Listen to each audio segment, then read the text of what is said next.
Chapter 1, Sophie's POV, and Why Should We Hire You?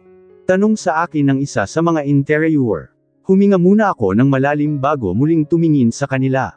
Kaya mo iyan, Sophie. Because I can do whatever it takes to be a teacher assistant. I can deal with kids and I love teaching them. Tumanggo-tango lamang sila habang binabasa ang iba pang nakasulat sa resume ko. Oo, nag-a-apply ako ng trabaho kahit na hindi pa ako graduated ng college. Kaya nga ganoon din kahirap para sa kanila na ipasok ako. Pero gusto ko talaga ito. So, Lawrence is your surname.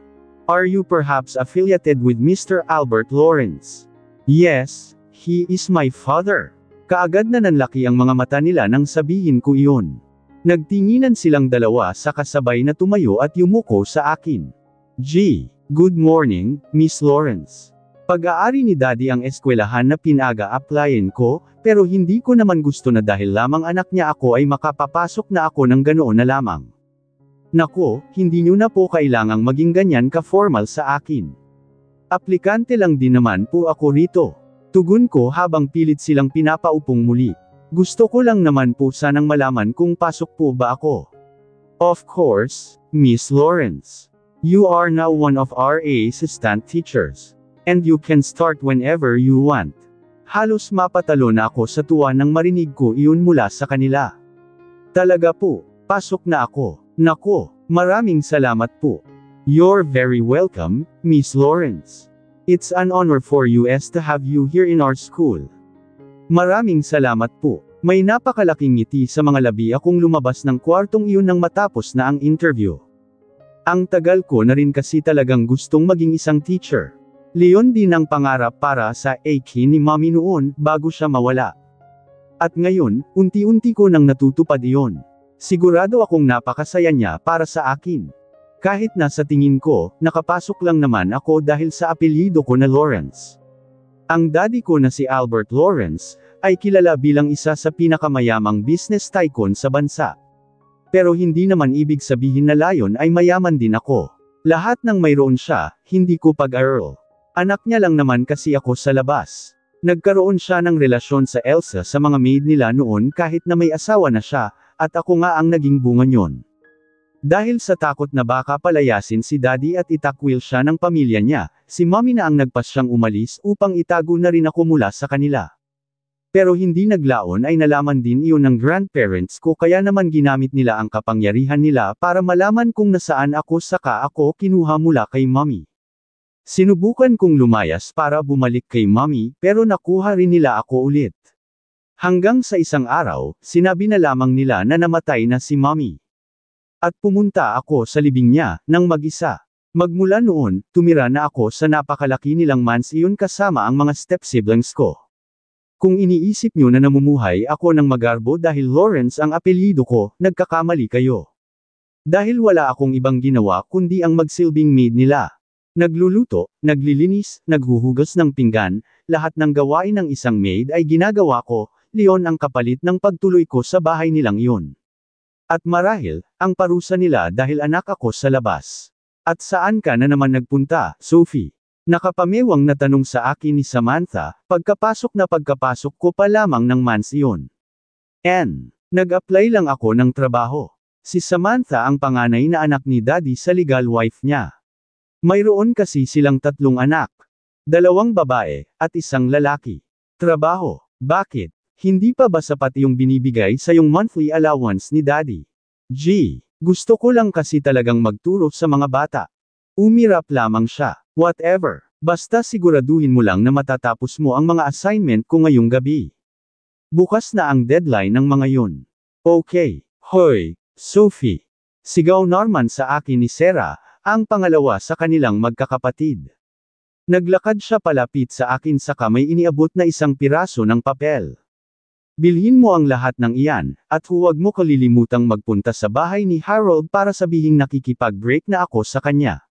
Kaagad na nanlaki ang mga mata ko dahil sa sinabi niyang iyon. Bakit hindi ka nalang makipag-break sa kanya ng personal? Shut up! Basta magpunta ka na lang doon at sabihin mo iyon sa kanya. Sawa na akong makinig sa mga drama niya ano. Hilig talaga ni Sarah ang makipag-date sa kung sino-sinong lalaki sa eskwelahan nila tapos makikipag-break din siya kapag sawa na siya. Pero hindi naman iyon ang problema. Ang problema ay ako parati ang pinipilit niyang kumausap sa mga lalaki para gumawa ng kung ano-anong dahilan ng pakikipag-break niya. Actually, nauubusan na nga rin ako ng idadahilan kung minsan. Papasok na sana ako sa kwarto ko para magpalit ng damit, pero bigla ko na lamang nakita ang bunso nilang kapatid na si Sebastian na naglalakad papunta sa akin ng may napakalaking ngiti sa mga labi. Seb. Sophie, may bago akong nai-compose na kanta. Kailangan mong marinig. Masaya na layang sabi sa akin. Si Seb ay 2 taon ang tanda sa akin. Hilig niya talaga ang pag-compose ng kanta noon pa man. Sa kanilang 3, siya lamang ang close ko. Talaga, sige, pakinggan natin mamaya kapag natapos na akong magpalit ng damit, okay? Okay. Matapos yun ay tuluyan na akong pumasok sa kwarto ko. Boss, pakawalan niyo na po ako, pakiusap. Bigyan niyo pa ako ng kaunting panahon.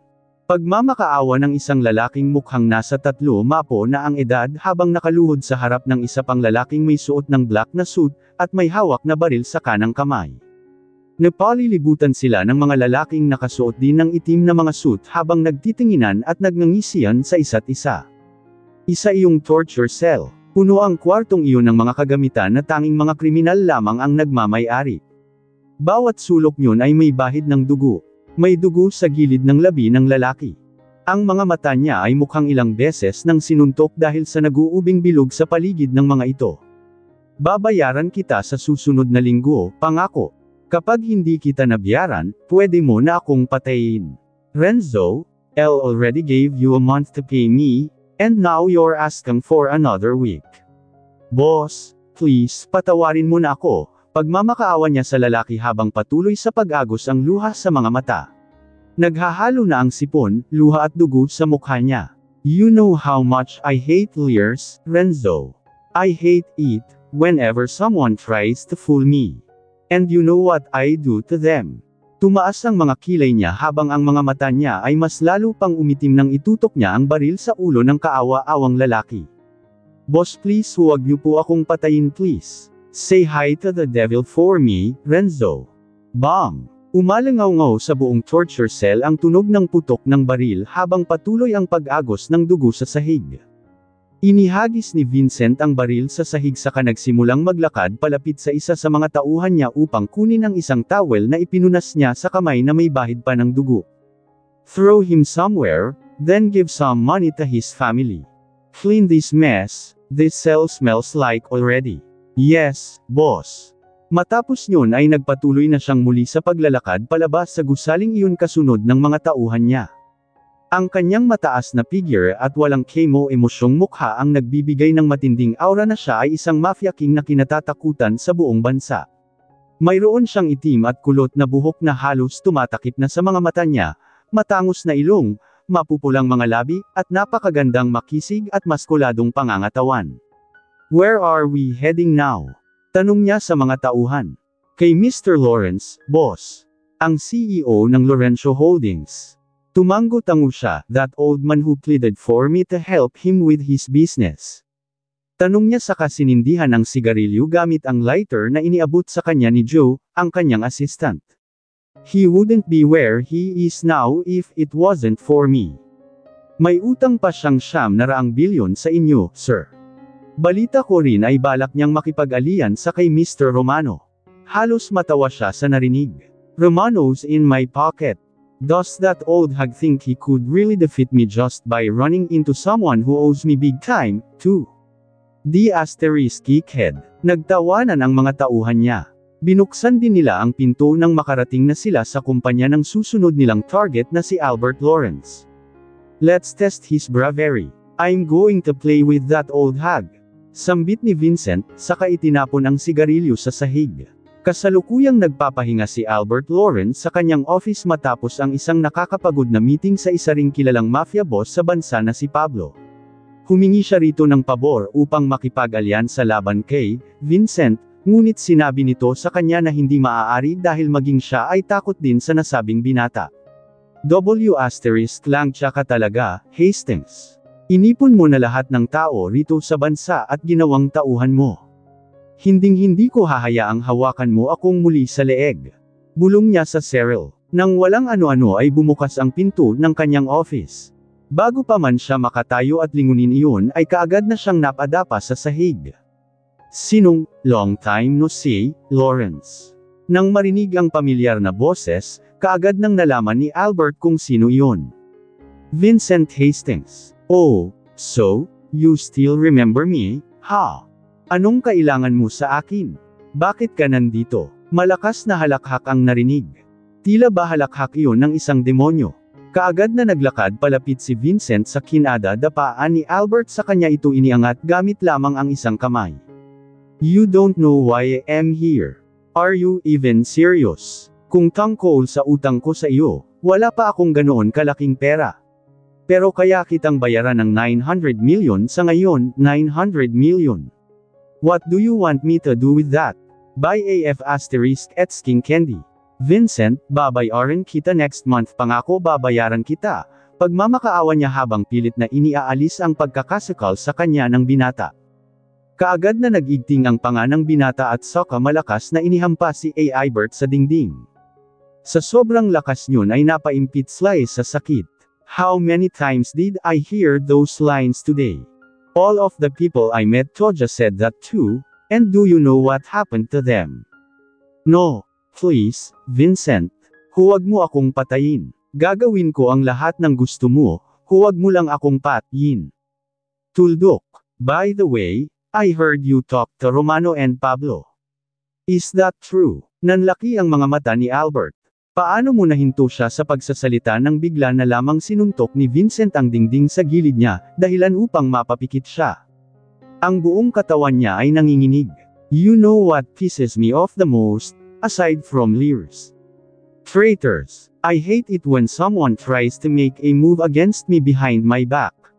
Especially when I helped them climb the stairs going up to where they are now.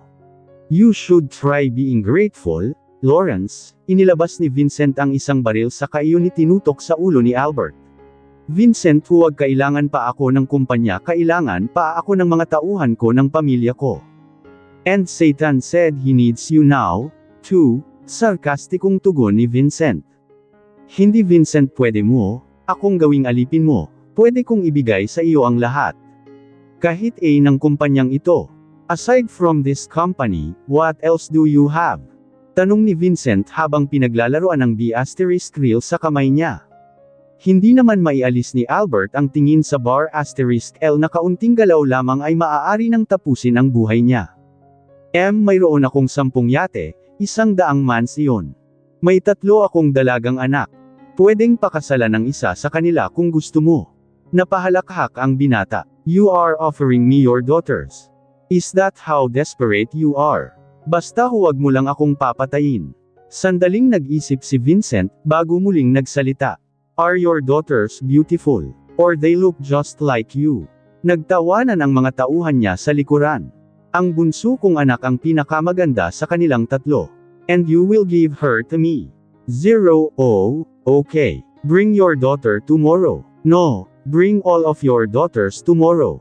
If you don't show up, I won't hesitate to *LU this time. Saktong pagtunog ng bell na hudyat na ng dismissal, kaagad akong tumayo, sukbit ang backpack ko. Tuluyan na sana akong lalabas ng classroom namin nang tawagin ako ng professor. Miss Lawrence. Kaagad ko siyang nilingan. Miss, pwede mo bang puntahan sa infirmary si Mr. Jacobs at sabihin mong pumunta siya sa office ko? Tugon niya habang inaayos ang suot niyang salamin. Siya ang professor na kung hindi ako nagkakamali ay nasa 25 pa lamang ang edad. Maganda siya, at siya ang professor namin sa literature. Tumango na lamang ako sa kanya. Yes, miss. Thank you. Si Mr. Jacobs, o Doc Jacobs, ay ang official school doctor ng university namin. Isa siyang gwapo, at matipunong lalaki na talaga namang hinahangaan ng lahat ng babae rito sa university. Napakaganda rin ng mga mata niya. Sa tuwing titignan ka niya, tila ba matutunaw ka. Para siyang isang Greek god sa sobrang perfect niya. At kung tatanungin niyo ako kung gusto ko siya, obvious ba? Una ko siya nang nakilala noong unang salto ko pa lamang dito sa university. Nilapitan niya ako noong mapansin niyang naliligaw ako at noong sinabi ko sa kanya kung saang building ako, hindi siya nag-atubiling sabihin sa akin, inihatid niya pa ako hanggang sa makapasok sa klase. Buong akala ko noon kaklase ko siya dahil mukhang magkasing edad lamang kaming dalawa, pero nagulat ako nang malaman kong university doctor pala siya. Naramdaman ko ang mabilis na pagtibok ng puso ko nang makita ko si Dr. Jacobs na nakaupo sa swivel chair niya habang may isinusulat sa isang papel. Suot niya ang makapal niyang salamin na siyang lalong nagpapamukhang matalino at gwapo sa kanya. Bakit ba napakagwapo niya? Napapaisip tuloy ako kung may girlfriend na siya. Sana nga wala na lang. Dr. Jacobs halos pabulong kong tawag sa kanya. Huminto siya sa pagsusulat saka lumingon sa direksyon ko. Kaagad na gumuhit ang malaking ngiti sa mga labi niya nang magtagpo ang mga mata namin. Ko pala, Sophie. Good morning, Dr. Jacobs. Matamis akong ngumiti sa kanya. Isang ngiting tanging sa kanya ko lamang ipinapakita. Tumayo siya saka naglakad palapit sa akin. Hindi nawala ang ngiti sa mga labi niya. Kamusta? May maitutulong ba ako sa'yo? Masama ba ang pakiramdam mo? Oh, God, hayan na naman ang pinakagwapong lalaki sa buhay ko. Pwede bang sabihin ko na lamang sa kanya na hindi maganda ang pakiramdam ko dahil parang tatalon na yata palabas ang puso ko mula sa dibdib ko? Hindi naman si Miss Perry kasi, gusto ka raw makita. Ah, ganoon ba? Salamat sa pagpunta mo. Pupunta na rin ako roon kaagad. Thank you, Dr. Jacobs. Aalis na ako, tugon ko sabay iwas ng tingin mula sa kanya. Ginulo niya ang buhok ko sa ngumiti. Thanks, Sophie. Hinawakan ako ng isang anghe. Ang swerte ko naman. Nagpatuloy na ako sa paglalakad palabas ng infirmary habang kamakaway pa rin sa kanya. Hi, kung pwede lang, uupo na lamang ako rito at tititigin siya habang buhay. Ang creepy ba pakinggan yun? Bumantong hininga ko habang isinasara ang pinto. Hi, Dr. Jacobs, pwede bang sa akin ka na lang? Kung pwede lang talaga na ako na lang ang girlfriend niya. Pero imposible, estudyante lang ako sa university na ito kung saan siya nagtrabaho. Wala pa akong maipagmamalaki sa kanya bukod sa grades ko. Pero ipinapangako ko sa sarili ko na balang araw, kapag may maganda na akong trabaho at may sapat na pera, babalikan ko siya at aaminin ang tunay kong nararamdaman. Sana naman may pag-asa ako. Teacher Sophie, si Leila, isa sa mga estudyanteng tinuturuan ko ay nagmamadaling tumakbo palapit sa akin nang makita niya akong pumasok sa kindergarten. Parati siyang sabik na makita ako kaya naman maging ako ay na-excite rin na magpunta rito. Leila, patuloy lamang siya sa pagtakbo palapit sa akin nang bigla na lamang may lalaking dumaan, kaya naman bumangga siya sa legs niyon at sakanat amba. Leila. Patuloy lamang siya sa pagtakbo palapit sa akin nang bigla na lamang may lalaking dumaan, kaya naman bumangga siya sa legs niyon at sakanat amba. Leila, kaagad akong tumakbo palapit sa kanya. Leila, I'm sorry. Ayos ka lang ba? Teacher Sophie nagsimula na siyang umiyak. Tahan na ayos lang iyan, Leila. Huwag ka nang umiyak, okay. Gagamutin natin ang sugat mo tapos ibibili ka ni Teacher Sophie ng ice cream, okay. Ainalalayan ko siya paupo sa isang bench saka ko nilingon yung lalaking nakabunggo niya. Casual lamang na naglalakad yung lalaki na tila ba walang pakialam sa nangyari. Ang sama naman ng ugali niya. Ni hindi man lang siya nagsorry sa bata. Tandang padamdam. Tao ba ang isang yun? Habang kumukulo ang dugo at nanginginig ang mga kamay, naglakad ako palapit sa lalaking iyon saka siya hinawakan sa braso, dahilan upang mapahinto siya sa paglalakad. Hoy, mister. Nang maramdaman niya ang paghawak ko sa braso niya at marinig ang boses ko, kaagad siyang lumingon sa akin. Nanlaki ang mga mata ko nang makita ko ang mukha niya at nang ma-realize ko kung gaano siya katangkad. Hanggang ibaba lamang ako ng balikat niya. Wala ni anong emosyon sa mukha niya habang nakatingin sa akin. Teka nga, robot ba ang isang ta? Doon ko na-realize na nakahawak pa pala ako sa braso niya kaya naman kaagad ko rin yung binitawan saka ako tumingin sa kanya. Anong nangyayari sa akin? Bakit napaka-intimidating naman ang aura ng isang ito? Hindi naman siya pangit, ang totoo nga ay napakagwapo niya. Hindi ko lang malaman kung bakit tila nakakatakot ang tingin niya sa akin kahit na hindi ko naman siya kilala. Si Leila yung batang bumangga sa iyo kanina. What about her? Magkasalubong ang kilay niyang tanong sa akin na worry na uubusan na ng pasensya. Bakit ni hindi ka man lang tumigil sa paglalakad nang makita mo siya o noong nabangga siya sa legs mo? Bata siya, sana nagsorry ka man lang hindi yung umakto ka na parang walang nangyari. Tumingin siya sa akin na tila ba nababaliw na ako saka siyang umiti ng nakakaloko. Hey, woman, do you even know who you are talking to right now? Wala akong pakialam kung sino ka. Ang alam ko, hindi mo pwedeng iwanan ang isang batang umiyak ng dahil sayo. Sunod-sunod kong sabi habang nakikipagtaitigan sa Greek god na nakatayo sa harapan ko ngayon nang walang kemo emosyon sa mukha. Tumaas ang kanang kilay niya. So, you don't really know me. Hindi nga kita kilala, okay. Kailangan pa ba kitang makilala? Hindi ko rin alam kung saan ko napulot ang lakas ng loob ko ng mga oras na iyon. Hindi ko lamang inialis ang pagkakatitig ko sa kanya kahit pa nanginginig na ang mga kamay ko sa kaba. Matalim ang pagkakatitig niya sa akin at para bang pwede na akong mamatay sa tig na iyon. You're quite brave, ha? Well, let's see where your bravery would take you. Walang ano-ano, bigla na lamang niya akong hinapit sa bewang at hinayla palapit sa kanya. Mas lalo pa akong nagulat nang bigla niyang ilapat ang labi niya sa mga labi ko. Tila ba na estatwa ako mula sa kinatatayuan ko. Pilit ko siyang itinulak palayo sa akin, pero masyado siyang malakas kaya wala ring nagawa iyon. Puwersahan niyang ibinuka ang mga labi ko gamit ang dila niya at sa hindi malamang dahilan ay napapikit na lamang ako na tila ba nage-enjoy ako sa ginagawa niya. Nang humiwalay na siya sa akin, doon ko lamang na-realize kung anong nangyari. Itinaas ko ang kanang kamay ko saka siya sinampal sa pisngi niya. Panipi tuldok. Ikaw na lalaki ka. Bakit mo ginawa iyon? Thanks for the dessert. See you some other time. Nakangisi niya pang sabi saka tumalikod at nagsimulang maglakad palayo. Gustong-gusto ko siyang habulin at sapakin, pero ayaw makisama ng mga paa ko. Nakangangako na lamang siyang pinagmasdan hanggang sa makasakay siya sa isang black limousine kasunod ang mga lalaking tumatawa. Napakuyong ako ng kamao ko habang nakatingin doon. Teacher Sophie. Tumigil lamang ako sa pagmumura nang bigla na lamang lumapit si Leila sa akin. Tumingin ako sa kanya saka ko siya kinarga. I'm sorry, Leila. Ayos ka lang ba? Tumanggaw-tango siya. Ayos lang po ako, Teacher Sophie. Sigurado ka? Opo. Yung mama po kanina, boyfriend niyo po ba siya, Teacher Sophie? Inosenteng tanong niya na kaagad namang nagpapula sa buong mukha ko. Hindi ako kaagad na nakasagot. Ang mabuti pa pumasok na tayo, okay. For sure nandoon na lahat ng classmate mo, naghihintay sa atin. Okay, sagot na lamang niya. Hindi ako makapag-focus ng maayos sa trabaho ko dahil sa nangyari.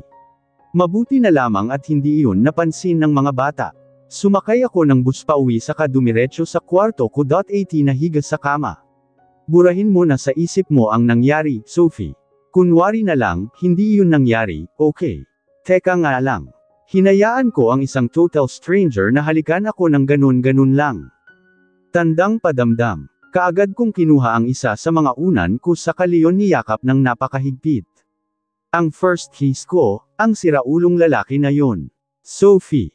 Nandyan ka na ba? Bigla ko na lamang narinig ang boses ni Daddy mula sa labas ng kwarto ko. Dali-dali akong tumayo at pinunasan ang luha sa mga mata ko bago naglakad palapit sa pintuan. Dad, mabuti naman at dumating ka na. Pwede ba tayong mag-usap sandali? Tanong ni Daddy sa akin.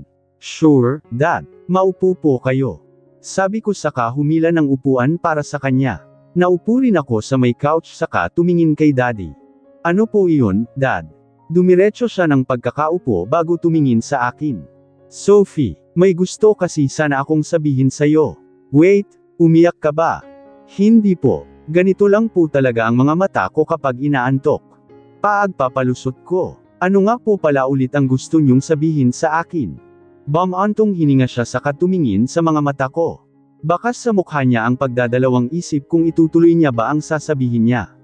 Sophie, makinig kang mabuti sa sasabihin ko. Tingin ko, panahon na para magpakasal ka na. Magpakasal. Alam ko kung gaano kahirap para sa'yo ang magstay sa bahay na ito, Sophie. Itinuturing kang katulong ng step-siblings mo, hindi ka ba nag-asawa roon? Ni minsan ba hindi mo hiniling na umalis na rito at maging malaya? I mean, gusto lang kitang maging masaya, Sophie. Dad, 17 pa lang po ako at nag-aaral pa. Wala pa po sa isip ko ang pagpapakasal. Wala pa nga po akong boyfriend. May ipakikilala ako sa'yo. Bigla niyang tugon. Dahil doon ay naghihinala akong turn engine sa kanya. Dad, talaga bang gusto niyo na akong magpakasal kaagad? Pero ayaw ko pa po talagang magpakasal sa kahit na sino, Dad. Gusto ko pong makapagtapos muna ng pag-aaral, gusto kong matupad ang mga pangarap ko, I want to make you proud, Daddy. At gusto kong pakasalan ng lalaking mahal ko. Pero tingin ko, Dad, ayos lang po ako. Alam ko pong nag-aalala lang kayo para sa akin. Huwag po kayong mag-alala, kaya ko naman pong pagsabayin ang lahat. Ang pagsisilbi sa mga kapatid ko, maging ang pag-aaral at paid trabaho ng sabay. Wala po kayong dapat na ipag-alala, okay? Sabi ko habang nakangiti sa kanya. By the way, gusto niyo po bang ipagtimpla ko kayo ng coffee? Hindi na. Ayos lang ko, Sophie. Magpahinga ka na, alam kong pagod ka. By the way, we be having a family dinner tomorrow. Alam mo pa ba yung restaurant kung saan tayo parating kumakain noon? Tumango ako. Yes, Dad. Pero, may okasyon po ba bukas? Oo, may gusto akong ipakilala sa inyo. Make sure na pupunta ka roon after ng work mo, okay? Okay.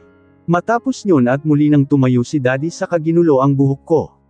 Basta parati mo lang tatandaan na mahal ko kayong lahat. Lalo ka na, anak, isang love you so much too, Dad.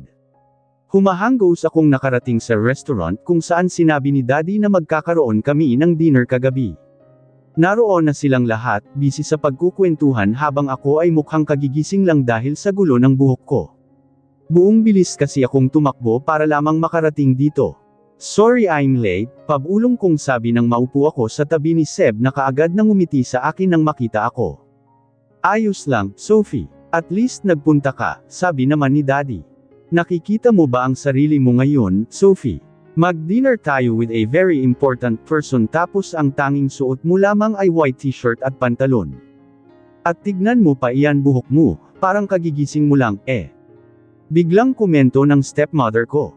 Napayuko na lamang ako. Pasensya na po. Galing pa kasi ako sa school kaya hindi na ako nakapagpalit pa ng damit. Okay lang yan, Sophie.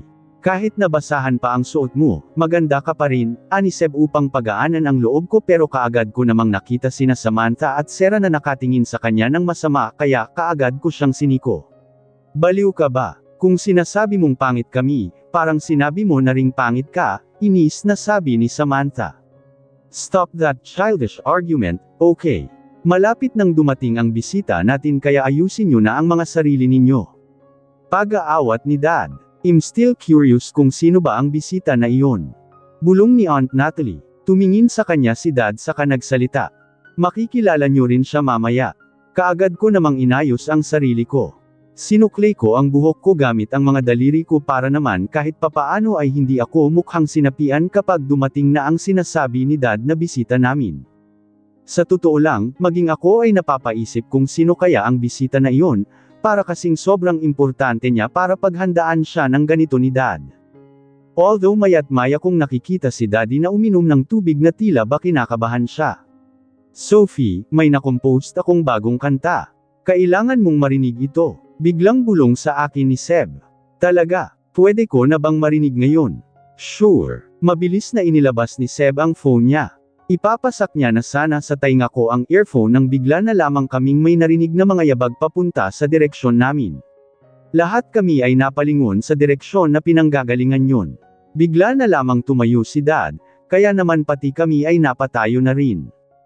Isang grupo ng mga lalaking nakasuot ng itim na mga suit ang naglalakad papunta sa direksyon namin. Actually, familiar sila sa akin, hindi ko lang talaga maalala kung saan ko sila nakita. Mukha silang miyembro ng isang gang, o hindi naman kaya ay mga secret agents. Bulong sa akin ni Seb. Nang makalapit na sila sa amin ay bigla silang luminya at gumawa ng daan sa gitna. Mula roon ay bigla na lamang dumating ang isang matangkad na lalaki sa gitna. Walang ibang maririnig kundi ang yabag niya. Suot niya ang isang itim na tuxedo kung saan kitang-kita kung gaano siya kamaskulado. Ang itim niyang buhok ay naka-slick back. May hawak siyang sigarilyo sa kanang kamay habang bumubuga ng usok. Napatitig ako sa kanya. Nang matignan ko siyang maiigi ay doon ko lamang naalala kung sino nga ba siya. Nanlalaki ang mga mata akong napaturo sa kanya. Lahat sila ay napalingon sa akin, pati na rin yung lalaki. Bakas ang pagkagulat sa mukha niya nang makita ako, linoto niya sa sahig ang sigarilyong hawak niya saka iyon inapakan bago ngumiti sa akin. We meet again. Kilala mo siya, Sophie? Tanong ni Daddy sa akin. Opo, Daddy. Siya yung lalaking, hindi ko na ituloy ang sasabihin ko nang ma-realize ko kung gaano nakakahiya iyon. I mean, opo, nagkita na kaming dalawa. Daddy, you mean, that woman is your daughter, too? Gulat na tanong ng mayabang na lalaki kay Daddy. Tumanggo naman si Daddy sa kanya. Yes, she is my youngest daughter. Your daughter? Ha? She doesn't look like you, sabi ng mayabang na lalaki habang nakatingin sa akin. Sinaman ko siya ng tingin saka ako bumaling kay Dad na tumanggo lamang sa akin saka ngumiti. Why don't we have a seat first? This restaurant serves delicious food, I'm sure you'll like it, Vincent. You can just call me Vincent, tugon ng lalaki. Tumanggo tango si Aunt Natalie habang nakangiti. Vincent, what a handsome name. My name's Natalie, I'm Albert's wife. And these two girls here are my daughters. Hi, Vincent.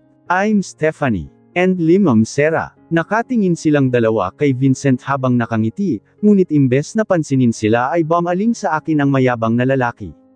Why don't you introduce yourself, too? Sophie, tugon ko naman nang hindi tumitingin sa kanya. Sophie, beautiful name, saad niya. Muling tumikim si Daddy. Should we order some food already? That's right. Let's call the server, dagdag ni Aunt Natalie. Maya-maya ay nagsimula na rin kaming kumain. Hindi ako makakain ng maayos dahil nararamdaman ko ang pagtitig sa akin ni Vincent mula sa kinauupuan niya. Hindi ko tuloy maiwasan ang lalong menace. Mukha siyang mafia boss, ano sa tingin mo? Biglang bulong sa akin ni Seb. Tama ka, mukha rin siyang nymphomaniac. Tugon ko saka kami nagtawa ng dalawa. By the way, Albert, have you told them already the reason why Limam here? Bigla na lamang nagsalita si Vincent. Bakit ganoon siya makipag-usap sa dad ko? Wala talaga siyang galang. Muntik nang mabulunan si Daddy, kaya naman kaagad ko siyang inabutan ng isang baso ng tubig. Thanks, Sophie. Dahan-dahan lang sa pagkain, Dad. Oh, so you haven't told them yet? Said what? Tanong ni Aunt Natalie. Pinag-cruise ni Vincent ang mga braso niya. Your husband owes me a huge amount of money. He couldn't give me his company, so we came into a different agreement instead. May utang sa'yo si Dad. Nagtatakang tanong ko saka ako bumaling kay Daddy para kumpirmahin iyon. Totoo ba yun, Dad? Tumingin sa amin si Daddy saka siya tumanggo. That's true. Pero imposible iyon, Dad. Wala naman tayong mga utang, hindi ba? Bakit hindi nyo na lamang siya bayaran? Marami naman tayong pera, hindi ba? Tanong ni Seb. So sorry to say, but even if you pay me with all of the money you have, it wouldn't lessen even 50% of his debt. Tugon ni Vincent. Nanlaki ang mga mata ko. Dad, totoo ba? Yes, that is true. Malaki ang utang ko sa kanya. Si Vincent ang tumulong sa akin upang maitayo ko ang kumpanya.